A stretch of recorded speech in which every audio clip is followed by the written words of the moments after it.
전능하신 이 여호와께서 말씀하사 해 도는 데서부터 지는 데까지 세상을 부르셨도다. 온전히 아름다운 시온에서 하나님이 빛을 비추셨도다.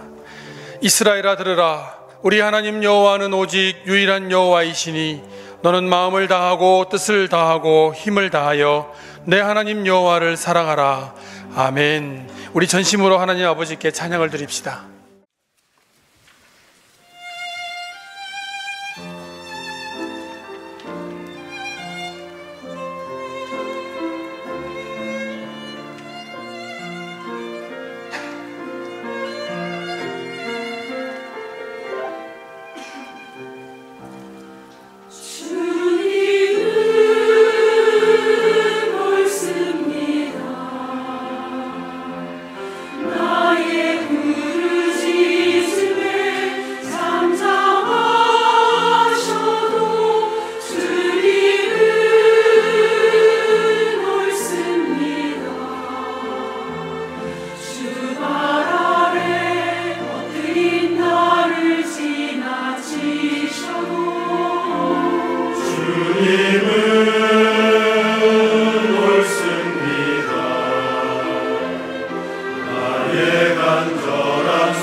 오늘 아침에 우리에게 주실 하나님의 말씀을 함께 보겠습니다.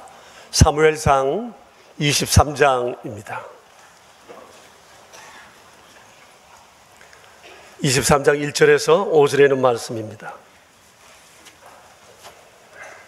이는 살아계신 하나님의 말씀입니다. 우리 함께 주님의 말씀을 받들어 읽겠습니다.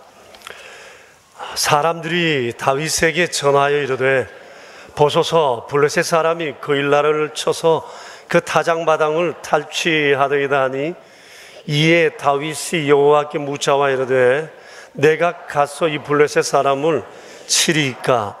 여호와께서 다윗에게 이르시되 가서 블레셋 사람들을 치고 그일라를 구원하라 하시니 다윗의 사람들이 그에게 이르되 보소서 우리가 유다에 있기도 두렵거든 하물며 그일라에 가서 블레셋 사람들의 군대를 치는 일이니까 한지라. 다윗이 여호와께 다시 묻자온데 여호와께서 대답하여 이르시되 일어나 그일라로 내려가라. 내가 블레셋 사람들을 내 손에 넘기리라 하신지라. 다윗과 그의 사람들이 그일라로 가서 블레셋 사람들과 싸워 그들을 크게 쳐서 죽이고 그들의 가축을 끌어오니라. 다윗이 이와 같이 그일라 주민을 구원하리라. 아멘. 오늘 우리가 읽은 이 본문의 말씀은 성경 읽기 일과표 오늘 주일 본문의 말씀 앞부분입니다. 이 내용은 다윗이, 하나님의 사람 다윗이 망명생활 중에 겪게 된 한 일에 관한 기록입니다. 내용을 찬찬히 살펴보면 참으로 가슴에 뭉클한 감동이 쌓입니다. 여기서 이 다윗이 행한 그의 삶의 태도를 한마디로 요약한다면 긍휼이라 말할 수가 있습니다. 그래서 저는 다윗을 긍휼의 사람이라 부르고 싶습니다. 신구약 성경에는 긍휼에 관한 많은 내용들이 있는데 긍휼이라는 말을 신약 성경에서는 엘레오스라고 얘기를 하고 구약 성경에서는 나함이라고 얘기를 합니다. 이 단어의 의미를 살피면 긍휼의 의미가 어떤 것인지 우리가 분명히 깨닫게 될 것입니다. 이 엘레오스라고 하는 말은 어떤 사람이 불행한 일, 어려운 일을 당했는데 그 사람을 도와 거기서 건져내기 위해 그의 불행한 그 일에 내가 함께 하는 것을 의미합니다. 단순히 불쌍히 여기는 것으로 끝나지 않고 그를 위해서 내가 어떻게든지 세워줘야 되겠다고 노력하는 삶의 태도, 그것을 엘레오스라고 얘기를 합니다. 라함, 사람이 만일 정말 그런 삶의 태도를 지닐 수만 있다면 그 사람은 꽤 괜찮은 사람이라고, 보통은 없는 사람이라고 우리가 말할 수 있을 것입니다. 그리고 이 라함이라고 하는 이 단어는 자궁이라는 단어인 그 레헴에서 온 단어입니다. 모성애적 사랑을 지닌 삶을 사는 사람이다, 그렇게 이해해도 좋을 것 같습니다. 여러분 아시는 것처럼 자궁은 한 생명을 잉태하고 자라게 하고 출산하는 너무나 중요한 기관입니다. 한 아기가 세상에 태어나기 위해서는 10개월을 어머니의 자궁 속에서 어머니의 모든 공급을 받아 자라게 됩니다. 아이는 어머니 그 태 안에서 작은 심장이 생기고 그리고 뼈가 생기고 살이 붙고 그리고 윤곽이 만들어지면서 점점 커져가게 됩니다. 그러는 동안 엄마의 뼈는 약해지고 엄마의 몸의 균형은 잃게 되는 겁니다. 이렇게 불편하고 어려움에도 불구하고 아기를 키우고 제대로 살려내기 위해서 엄마는 자신의 모든 것들을 아기에게 동원합니다. 사실 한 아기가 태중에 품어져 자라 출산하기까지 엄마가 겪어야 하는 불편함은 이루 말할 수가 없습니다. 일단 내 하고 싶은 대로 살지 않습니다. 먹는 것, 보는 것, 입는 것, 행동하는 것, 여행하는 것, 아기를 위해서 엄마는 다 자제하기도 합니다. 내 삶의 모든 스케줄을 내 태중에 있는 이 아기에게 맞추어 살아갑니다. 이렇게 한 아기가 세상에 태어나게 되는 겁니다. 그러니까 한 아이가 세상에 태어나기까지는 어머니의 이 긍휼을 먹고 태어난다 말할 수 있습니다. 못된 자식은 지가 다 한 것처럼 말하지만 실제는 그렇지가 않습니다. 그러니 자식은 엄마의 긍휼이 만들어낸 결정체다. 그렇게 말할 수가 있습니다. 이 긍휼이 아이를 살리고 세워내는 것입니다. 긍휼, 라함, 모성애, 얼마나 우리의 삶에 따뜻하게 다가온 오는 단어인지 모릅니다. 그러니까 어느 시대나 이런 라함의 심정으로 살아가는 사람이 정말 필요합니다. 우리가 세상을 살아가면서 그 사람 참 따뜻하다, 따스함이 있는 사람이다, 말도 표정도 하는 것이 정말 따뜻하다, 이런 얘기를 들어야지 차가운 사람이라는 얘기를 들어서는 결코 되지 않을 것입니다. 엘레오서 라함, 이 긍휼을 나타내는 이 단어는 우리에게 이런 따뜻함으로 생명을 살리고 도우는 이런 아름다운 단어라고 하는 겁니다. 지금은 고인이 되셨지만은 여러분 강영구 박사님에 관한 얘기를 들어보셨을 것입니다. 10년 전쯤 전에 우리 교회에 오셔서 인생 특강을 해주셨는데 3일 동안 반나절로 오셔서 참 많은 유익한 삶의 얘기를 우리에게 전해주었습니다. 그분은 중도 실명이 되신 분입니다. 중도의 실명이 되신 분들이 겪는 아픔은 굉장히 크다고 그래요. 그분도 정말 파란만장한 삶을 살아가셨습니다. 그런데 정말 훌륭한 삶을 살다 가셨어요.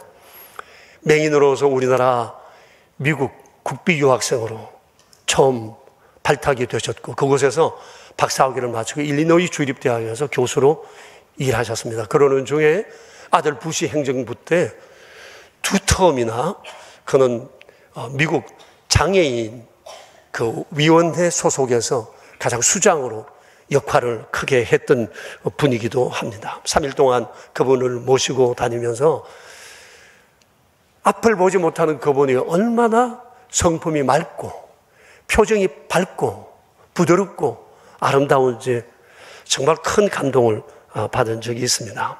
그때 그분이 우리에게 와서 자신의 삶에 대해서 이렇게 얘기를 해 주었습니다.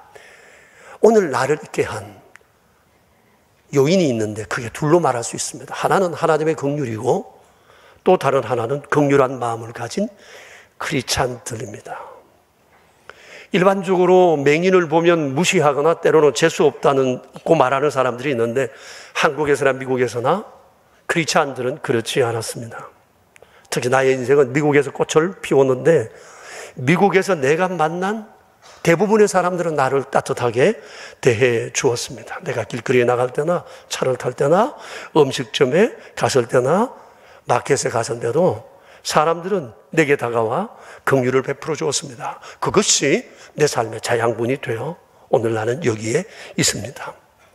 그러시면서 그분은 자신의 경험으로 미루어 보았을 때 미국에서 존경받고 영향력을 끼치는 사람들에게는 대부분 몇 가지 특징이 있다고 얘기를 했습니다. 첫째, 실력이라고 했어요. 둘째는 긍휼한 마음, 삶의 인격이라고 했어요. 셋째는 헌신된 삶의 태도라고 얘기를 했습니다. 정말 우리가 귀담아 들어야 할 내용이에요. 긍휼은 리더가 갖추어야 할 절대 조건 중 하나라는 겁니다. 실력은 있는데 긍휼이 없다. 사람 따르지 않습니다. 눈앞에서는 따르는 척 하긴 합니다만 마음을 주지는 않습니다. 실력이 있고 긍휼이 있다면 금상첨화입니다. 그 사람 주변에는 많은 사람들이 따르게 될 것입니다. 지난주와 금주 우리가 두 번 이 말씀을 보게 되면서 이 두 말씀이 다 긍휼과 관계에 있다는 생각을 하게 됐습니다. 지난주에는 이스라엘의 초대왕 사울 왕에 관한 내용이었고 오늘은 이스라엘의 두 번째 왕 다윗 왕에 관한 내용입니다. 내용의 공통점은 이 두 분이 다 하나님의 기름 부음을 받고 하나님의 영에 충만했지만 아직 정식적으로 왕으로 데뷔하기 전입니다. 그때 이분들이 겪은 사건이 오늘 또 하나 나오고 지난주에도 하나 나왔어요. 여러분 아시잖아요. 길르앗 야베스의 사람들이 암몬의 공격으로 인해서 눈을 빼지 않으면 살 수 없는 정말 참담한 상황에 있을 때 하나님의 영의 충만함을 입은 이 사울이 대신 가서 전쟁을 치러 대성을 하게 되지 않습니까? 이것이 계기가 되어서 그분이 이스라엘 왕으로서의 사역을 시작하게 됩니다. 자, 그런데 보십시오. 그의 마음속에 의분이 일어나 전쟁을 했지만 그 배경에는 그의 마음속에 어떻게든지 간에 연약한 사람들을 도와줘야 되겠다는 긍휼의 마음이 있었던 겁니다. 하나님의 영이 우리에게 임하면 능력을 받기도 하지만 마음에 긍휼의 마음이 물결칩니다. 누가 믿음이 깊은가? 누가 은혜를 많이 받은 사람인가? 누가 성령 충만한가? 그 사람 안에 긍휼이 얼마나 큰가를 보면 알아요. 성경을 달달 외운다고 믿음 큰 사람 아니에요. 하나님의 영이 임하자 그 마음속에는 의분과 긍휼이 불처럼 일어나 가만히 있을 수가 없어 그런 전쟁에 나아갔던 겁니다. 오늘 말씀을 보면 다윗 역시도 긍휼한 마음으로 동족을 구하고 차기 왕으로서의 면모를 드러내게 되었습니다. 우리는 여기서 이스라엘 왕들에게 원하시는 하나님의 마음이 뭔가를 읽을 수가 있습니다. 그게 뭔가 하니 긍휼입니다. 긍휼의 마음입니다. 당시 정치 구조로 봤을 때 왕은 무한대의 권력을 지닌 사람입니다. 근데 권력이 큰데 긍휼이 없다. 그 나라가 어떻게 되겠어요? 그래서 하나님께서는 왕이 무한대의 권력을 긍휼이라는 그릇에 담아서 그것을 행사하기를 원하셨어요. 하나님 안에 있는 긍휼이 왕의 마음에 임하여 왕이 긍휼로 통치함으로 이것이 백성에게 미치고 온 나라가 긍휼의 나라가 되기를 주님은 원하셨다고 하는 사실입니다. 문제는 긍휼한 태도를 계속 유지할 수 있느냐는 것입니다. 이것이 중요한 이유는 이것이 사울과 다윗의 인생의 승패를 갈라놓았기 때문입니다. 다윗은 성공했고 사울이 실패한 이유는 바로 긍휼의 지속성에 있었다고 볼 수가 있습니다. 이제 오늘 말씀을 통해서 당시 다윗의 마음속에 긍휼을 불러일으켰던 이 사건을 우리가 함께 살펴보았으면 좋겠습니다. 그때 다윗의 나이가 불과 20대 중반쯤 되었습니다. 10대 후반부터 20대 내내 이 영광과 시련이 교차하던 그런 시기였습니다. 이미 말씀드린 것처럼 다윗은 그때 이 하나님으로 기름 부음을 받고 차기 이스라엘 왕으로 지목되었지만 자기를 아직까지 드러내지 못한 채 있었습니다. 왜냐하면 초대왕 사울이 시퍼렇게 살아있었기 때문입니다. 하지만 하나님의 영으로 충만함을 받은 다윗은 하나님에 이끌려 백성과 나라를 위해서 자신의 삶을 들여 살았습니다. 골리앗을 이기는 것을부터 비롯해서 사울이 명령하는 전쟁마다 다윗은 앞서 나가 대성을 거두게 됩니다. 이로 인해서 그는 사회적으로 크게 부각이 되면서 이스라엘의 거물로 자라게 됩니다. 그 젊은 나이에 이스라엘의 거목이 된 겁니다. 그의 인기는 왕을 능가할 정도였습니다. 그런데 이것이 화가 되었어요. 왕은 다윗을 시기 질투했고 그가 가장 경계하는 요주의 인물이 되었습니다. 그러던 어느 날 다윗은 일시에 모든 공직을 박탈당하고 여러 차례 살해 위협과 또 지명수배가 내리면서 그 나라와 고향을 떠날 수밖에 없었습니다. 끊임없는 도주를 하게 되었고 이 나라 저 나라 국경을 넘나듣는 이런 고달픈 삶을 10년을 넘게 살아야 했었습니다. 그런 중에 지금 다윗은 헤렛 수풀에 피신해 와 있습니다. 그때 블레셋의 공격을 받은 거일라 사람들이 다윗에게 도움을 요청해 왔습니다. 블레셋 사람들이 타작 마당을 공격해서 탈취해 간다는 아주 위급한 소식이었습니다. 거일라라는 도시는 유다의 영토인데 블레셋과 경계를 마주하고 있는 그 이스라엘 유다의 서쪽 경계 쪽에 있는 그런 도시였습니다. 그 당시 성지 사람들은 한 해 추수를 하게 되면 추수를 해서 타작마당에 같이 모아놓았다 그것을 말려서 타작을 해서 각 집으로 가져가는 습관이 있었는데 이걸 블레셋이 노린 겁니다. 한 해 농사 망치는 겁니다. 빼앗기면 뭘 먹고 살아야 하겠습니까? 빼앗길 수 없는 절대절명의 상황입니다. 이런 때 다윗에게 도움을 요청하게 된 겁니다. 지금 다윗이 있는 이 헤르스풀과 그일라까지 거리는 불과 한 9km 정도 되는 거리 멀지 않는 그런 거리입니다. 도와야 되겠는데 다윗에게는 너무 부담이 큰 일이었습니다. 몇 가지 이유가 있습니다. 일반적으로 봤을 때 여러분, 적군이 자국의 영토를 침범하게 되면 이 일을 수습하는 것은 왕이 하거나 왕의 명령을 받은 군인들이 전투를 치르거나 해서 이것을 경계하고 정리를 하게 됩니다. 그런데 지금 다윗은 국가로부터 모든 직위를 박탈당해 지명수배를 받는 처지에 있습니다. 이런 그가 가뜩이나 이 사울이 지금 눈에 불을 켜고 있는데 이 일에 나섰다가 어떤 변을 당할지 모르는 것이었습니다. 이것은 굉장한 월권이기 때문에 그렇습니다.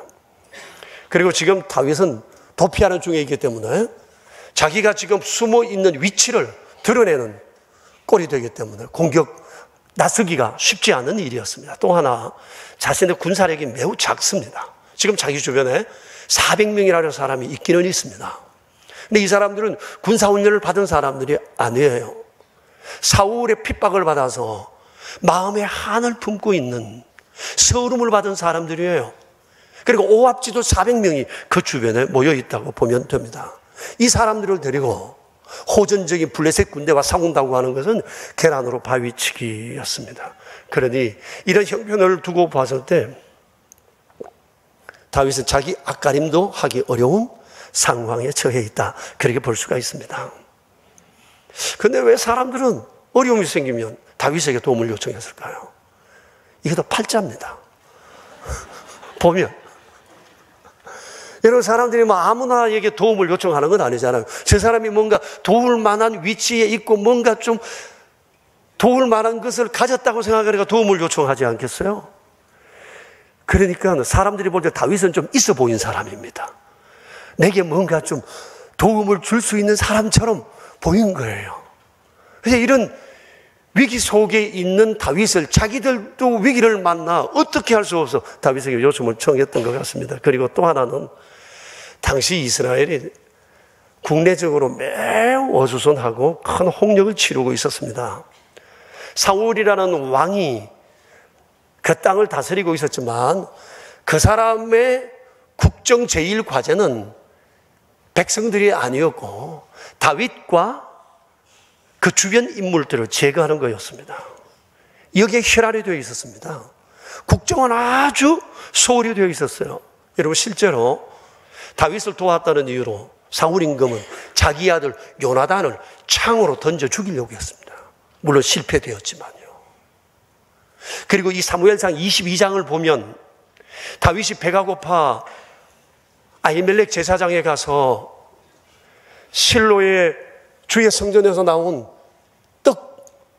떡상에서 물러나온 이 떡 하나 달라고 해서 그거 먹었던 적이 있는데 이게 사울의 귀에 들어가자 사울이 아히멜렉이라는 제사장을 불러서 추궁을 하고 결국은 그 사람과 그의 가족 일족을 목을 쳐 죽였습니다. 그리고 그뿐이 아니었습니다. 이 제사장이 잘못된 일을 했다고 그래서 제사장들이 살던 노업 땅에는 제사장 85명을 불러 다 죽였습니다. 이것으로 끝나지 않았습니다. 여러분 22장 보신 분들 아시겠지만 노업 땅에 있는 제사장의 모든 가족들, 부녀자들, 아이들, 심지어 갓난아이들, 짐승까지 몰살을 시켰습니다. 미친 짓이죠. 성경이 실제로 사울은 악령이 들린 사람이라고 말씀을 하고 있습니다. 여러분, 이런 왕에게 지금 거일라 사람들이 이 얘기를 해본들 왕이 관심이 났었겠습니까? 그래서 아마 다윗에게 얘기했던 것 같습니다. 다윗으로는 나서기도 어렵고 안 나서기도 가슴 아픈 그런 상황이었지만 오늘 성경을 보면 다윗은 이미 거일라 사람들을 도와야 되겠다는 것을 결심한 것으로 보입니다. 물론 자기가 이 전쟁을 싸워서 이긴다는 보장은 없습니다.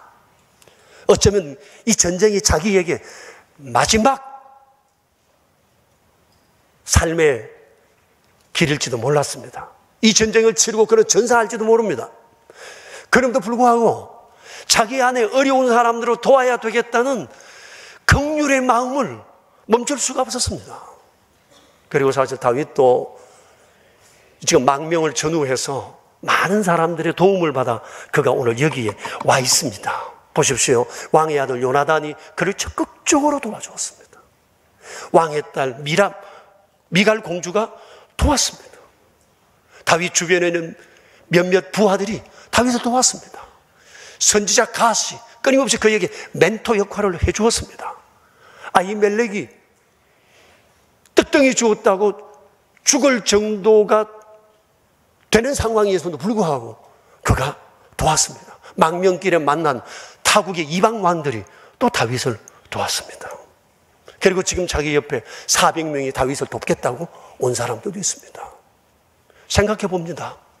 내가 이렇게 많은 사람들의 긍휼을 입어 여기까지 와 있는데 지금 이렇게 어렵다고 도와달라는 사람들 내가 외면할 수 없다는 마음이 다윗의 마음에 일어났던 것 같습니다.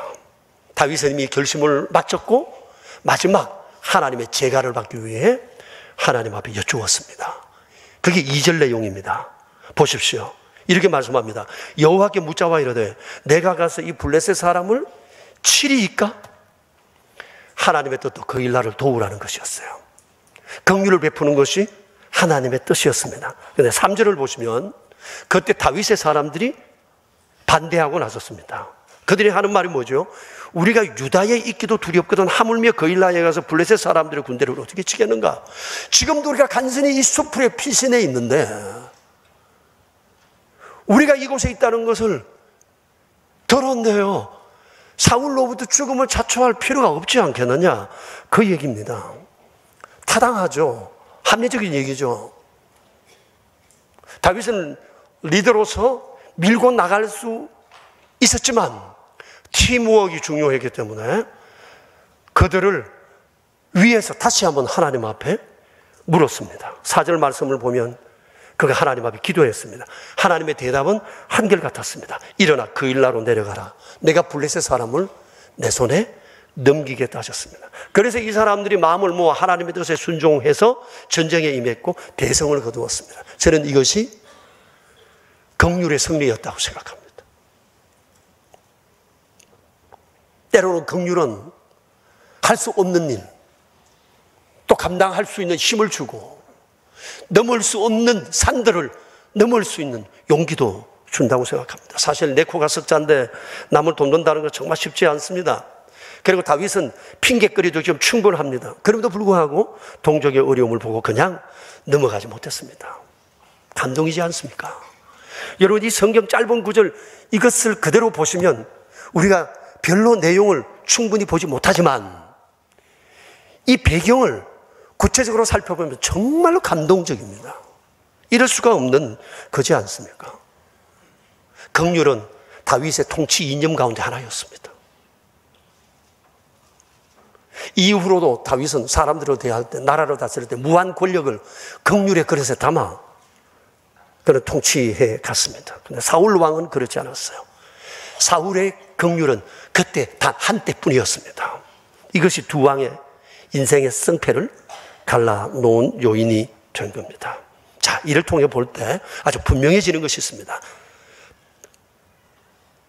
긍휼은 리더가 가져야 할 절대 필요 품성이라는 거예요.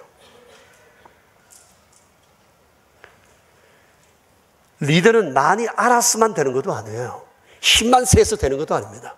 긍휼이 리더가 사람들을 이끄는 힘이요, 하나님의 은총을 경험할 축복의 통로가 된다고 하는 것입니다. 뿐만 아니라 하나님의 백성이 갖추어야 할 중요한 삶의 태도, 그 역시 긍휼이라고 하는 겁니다.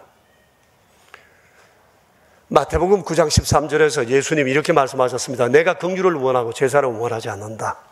같이 한번 읽어볼까요? 여러분, 이 말씀이 굉장히 중요한 말씀입니다. 긍휼과 제사가 대비되어 나타나고 있습니다. 주님이 긍휼을 원한다고 말씀하세요.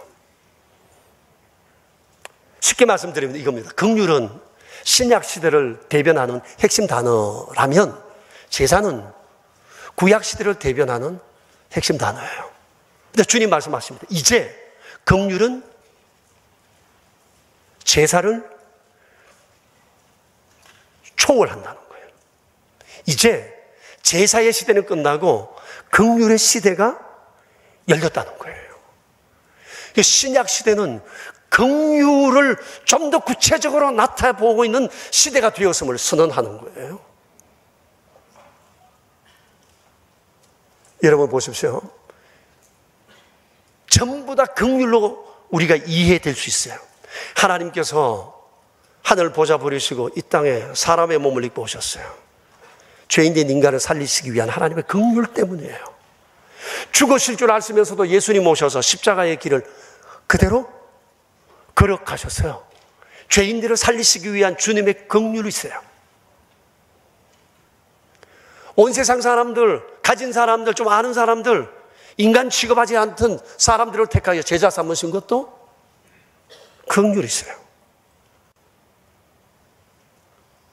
허물 많고 죄악된 가운데 있지만 끊임없이 용서하시는 것도 주의 긍휼이에요.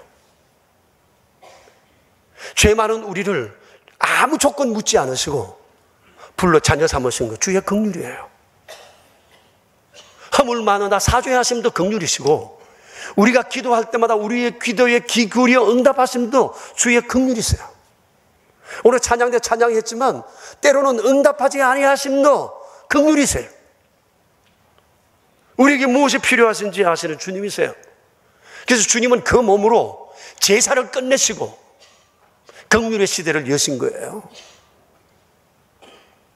이 주님이 우리에게 말씀하십니다. 나는 내게 긍휼을 원한다는 겁니다. 우리는 주의 십자가와 부활로 주의 부르심으로 긍휼을 이미 경험한 사람들이에요. 무한 긍휼을 경험했고 또 앞으로도 무한 긍휼 속에 살아가고 있는 사람들이에요. 오늘 내가 여기 있으면 정말 하나님의 긍휼 때문이에요. 내게 힘이 있어서가 아니라 긍휼을 베푸시는 하나님의 은혜가 나를 오늘 여기 살게 하신 겁니다. 몸은 약함에도 내가 숨 쉴 수 있으면 주님의 은혜예요. 이것저것 있어야 살아가는 것이 아니라 주님의 긍휼이 나를 살게 하셨다는 겁니다. 그래서 주님이 말씀하세요. 긍휼을 입은 자로서 내가 네게 말한다. 나는 네가 긍휼을 베푸는 사람 되기 원한다는 거예요. 내가 내게 긍휼을 원한다고 말씀을 하세요. 그렇다고 보면 우리 안에는 이미 긍휼의 씨앗이 심겨져 있어요. 주님의 십자가로 심겨진 긍휼의 씨앗이에요. 그러나 주님은 이 긍휼의 씨앗이 우리 안에만 심겨져 자랄 것이 아니라 이것을 퍼내어 다른 곳에 모종하기를 원하세요. 내 안에 있는 이 긍휼의 씨앗을 꺼내어 가정에 심고 일터에 심고 내가 살아가는 모든 인간관계 속에 이 긍휼을 심으라고 주님은 말씀하고 계시는 거예요. 그렇기 때문에 주님이 값없이 우리에게 긍휼의 손을 내민 것처럼 우리도 이제 세상을 향해 사람들을 향해서 긍휼의 마음을 활짝 열어야 하는 겁니다. 주머니를 여셔야 합니다. 돈을 꺼내셔야 합니다. 돕기 위해 시간을 내셔야 합니다. 긍휼의 손을 내미셔야 합니다. 얼굴에 긍휼의 미소를 품어야 합니다. 우리의 말투에 긍휼을 담아야 합니다. 주님 말씀이 나는 내게 긍휼을 원한다고 말씀하세요. 사실 지금 우리 사회에 참으로 필요한 것이 긍휼입니다. 너무 자기중심적이고 이기주의적이잖아요. 다른 사람에 대해서 무관심해요. 죽든지 살든지 관심이 없어요. 길을 지나가면서도 누가 얻어 터져 맞든지 사고가 났든지 무슨 일을 당했든지 관심 없어요. 행여나 내가 덤태기 쓸까 싶어서, 관심 가지다가 내가 어려움 당할까 싶어서 아예 무관심한 것이 상책이라고 생각합니다. 젊은 아이들이 빗나가도 관심을 가지지 않습니다.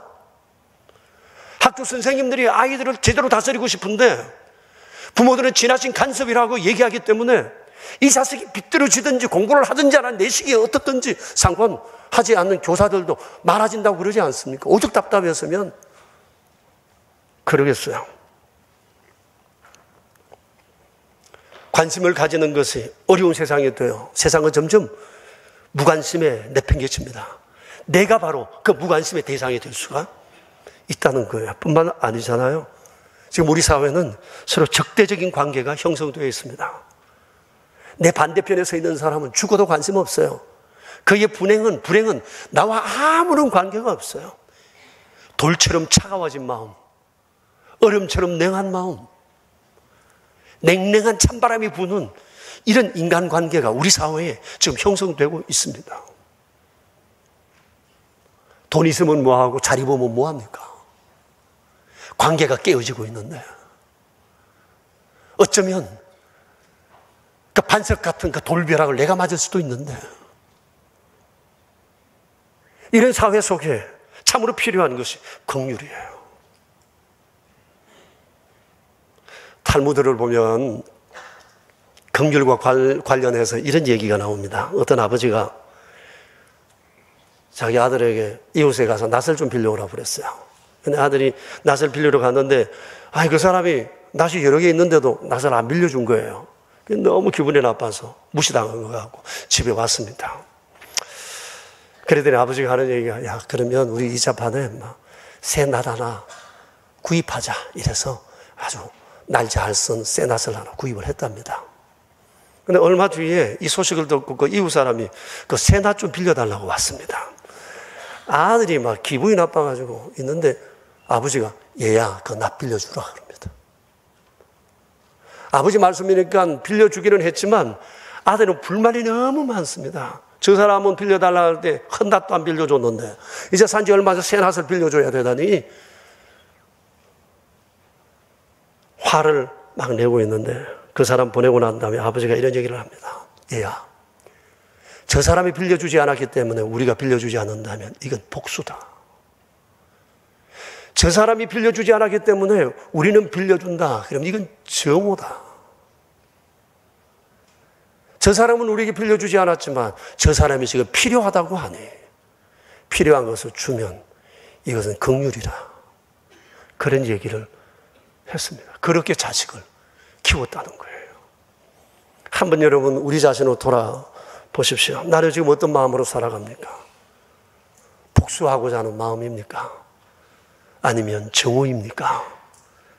긍휼입니까? 베냐민 촌사람 사울이 실패한 이유는 긍휼의 결핍입니다. 그런데 베들레헴 촌사람 다윗이 성공한 이유, 사람들보다 존경받은 이유, 엄청난 영향력을 미칠 수 있었던 이스라엘의 별이 된 이유, 하나님의 은총을 입었던 그 이유는 그가 긍휼의 사람이었기 때문입니다. 주께서 말씀하십니다. 내가 이새의 아들 다윗을 만나니 내 마음에 맞는 사람이라 내 뜻을 다 이루리라고 했습니다. 여러분, 이런 은총이 그냥 되는 것이 아닙니다. 주님 오늘 우리에게 말씀하십니다. 나는 내게 긍휼을 원한다 했습니다. 왜냐하면 우린 하나님의 말로 할 수 없는 긍휼을 받았고 지금도 긍휼 가운데 있고 주님의 긍휼 속에 우리는 앞으로 살아갈 것이기 때문에 그렇습니다. 그래서 주님은 우리에게 말씀합니다. 엘레오스, 라함, 모성애직 따뜻한 삶을 사람들에게 드러내며 살라는 겁니다. 나는 내게 긍휼을 원한다. 여러분, 우리 토달지 않았으면 좋겠어요. 지금까지 어떻게 살아왔는지 모르지만 이제부터라도 우리 긍휼의 행진을 시작해야 합니다. 돌처럼 굳어져 버린 이 세상 가운데 우리가 앞서 긍휼의 물꼬를 내야 합니다. 긍휼의 물줄기가 이 세상 가운데 흘러가게 해야 합니다. 우리가 가면 길이 됩니다. 누군가 같은 마음을 품은 사람들이 우리를 따라올 것입니다. 딱딱하게 굳어지고 얼음처럼 차가워지고 냉랭해진 이 사회 속에 주께서 우리에게 부어신 이 긍휼로 세상을 따뜻하게 만들어가는 것, 그것이 우리를 향한 주님의 바람이라는 것을 우리 기억하고, 우리가 행하는 이 긍휼이 주님을 생각나게 하는 그런 아름다운 일이 되게 되기를 축복합니다. 우리 함께 기도하겠습니다. 여러분, 한번 돌아봅시다. 지금까지 내가 믿음이 있는 사람이라고 생각했다면, 나는 성령이 충만한 사람이라고 생각했다면, 믿음이 큰 사람이라고 생각했다면 되물어 보십시오. 과연 내겐 긍휼이 있는가? 나는 긍휼이 있는 사람인가? 성경 아는 것이 자랑이 되었고, 예수 믿는 오랜 신앙생활이 자랑이 되고, 이런저런 일들 과업이 자랑이 되었다면 다시 한번 물어야 합니다. 나는 긍휼의 사람인가?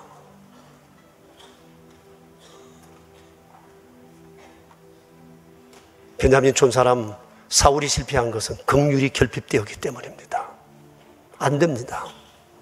기름 부음 받았으나 한때에 불과했습니다. 베들레헴 촌사람 다윗은 긍휼의 사람이었습니다. 성공했고 존중받았고 영향력을 끼쳤고 하나님의 은총을 입었습니다. 세상을 살려야 합니다. 그래서 예수님 오셨습니다. 그리고 우리를 보내십니다. 오늘 이 말씀을 듣게 하십니다. 긍휼이 없는 세상에 긍휼을 베풀어야 합니다. 주님 앞에 기도합시다. 주여, 저를 보내소서. 이 땅을 살려주소서. 깨어진 이곳에, 돌처럼 굳어진 이곳에, 냉기가 가득한 이곳에 긍휼로 길을 내는 자들이 되게 해주세요. 우리 하나님 앞에 이 시간 함께 2분 정도 기도하며 나가겠습니다. 하나님, 우리 아버지, 주님,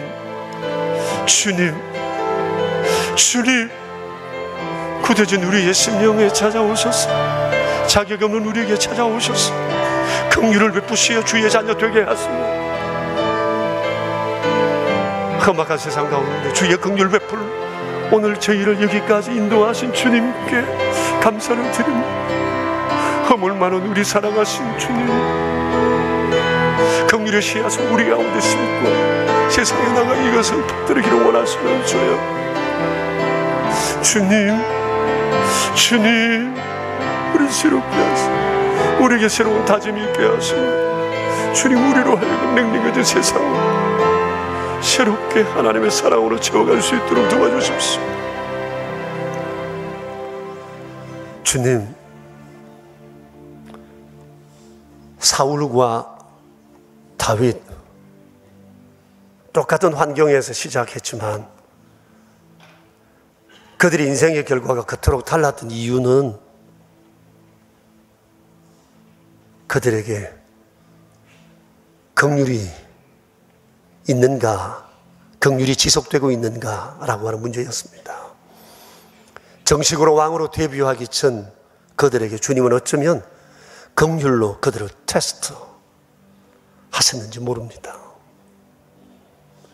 그러나 계속되는 긍휼 속에 살았던 다윗, 하나님의 마음을 그렇게 흘러보낸 다윗, 그는 이스라엘의 별이 되었습니다. 주님, 우리가 주의 부르심을 받아 똑같이 신앙생활을 하고 있으면서도 어떤 이는 긍휼에 풍성한 사람이 있는가 하면 어떤 사람은 얼음처럼 차갑게 신앙생활을 하고 있을지도 모르겠습니다. 우리 사회가 너무나 냉랭하고 식어져 있습니다. 반석처럼 차가워져 있습니다. 무관심합니다. 서로 대척점에 서 있습니다. 이기적입니다. 무심합니다. 그 옛날 이런 세상에 주님 오셨습니다. 그리고 사람들을 부르셨습니다. 오늘 저희를 불러 주님은 세상 가운데 긍휼의 길을 내기 원하십니다.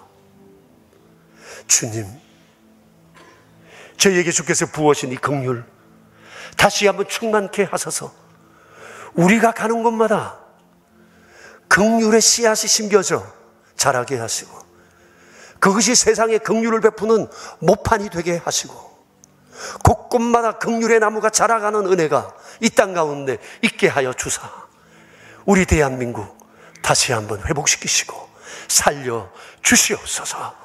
우리 구주 예수 그리스도 이름으로 기도합니다. 아멘. 주님의 긍휼로 여기까지 살아온 저희, 주님의 은혜를 기억하며 귀한 예물을 구별하여 바칩니다. 하나님께서 긍휼로 주신 귀한 물질들 중에 작은 것 구별하여 드리오니 전능하신 주님 받으시며 이 일이 또 다른 긍휼이 필요한 곳에 아름답게 사용되게 하여 주시옵소서. 11조 예물과 감사 예물과 주정 헌금을 구별하여 드립니다. 또 우리의 이웃의 긍휼을 베풀기 위한 $1 성경 헌금과 사랑의 식탁과 오너선 헌금과 그리고 장학 헌금으로 구별하여 주께 바칩니다. 자비로우신 주님, 드린 손길들마다 기억해 주시고 긍휼의 아름다운 도구로 사용하시며 긍휼이 있는 곳에 긍휼이 베풀어질 것을 약속하신 주의 은총이 날마다 삶 가운데 넘쳐나게 하옵소서. 우리 구주 예수 그리스도 이름으로 기도드리오며 이제는 긍휼의 근본이 되신 주 예수 그리스도의 은혜와 긍휼의 사람을 통해 하나님의 일 행하시는 크신 하나님의 사랑하심과 우리 안에 계셔서 긍휼한 삶을 살아가도록 날마다 이끄시고 견인하시는 성령님의 교통하심이 모인 저희 무리들과 명선의 모든 가족들과 주님의 몸 되신 교회 위에 이제로부터 영원히 함께 계시옵기를 간절히 축원하옵나이다. 아멘.